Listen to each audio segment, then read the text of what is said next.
একজন motivational speaker একটি সেমিনারে এসে সবার উদ্দেশ্যে তার বক্তব্য শেষ করে পকেট থেকে $50 একটি নোট হাতে নিয়ে বললেন, এই নোটটি তিনি এখানে উপস্থিত যে কোনো একজনকে দিবেন।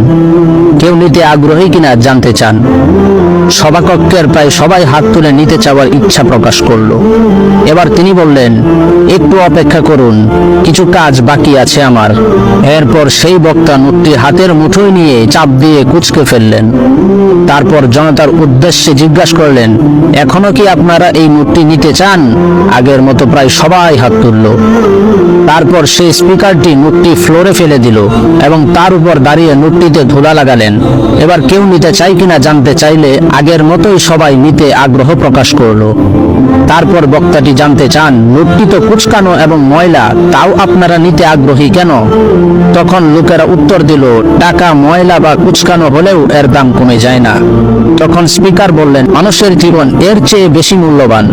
জীবনে হয়তো বড় ঝাপটা, খারাপ সময় আসতে পারে, কিন্তু কোনো অবস্থাতেই নিজের মূল্য ভুলে গেলে চলবে না। মানুষের জীবন খুবই মূল্যবান এবং সেটি প্রতিটি অবস্থাতেই মূল্যবান।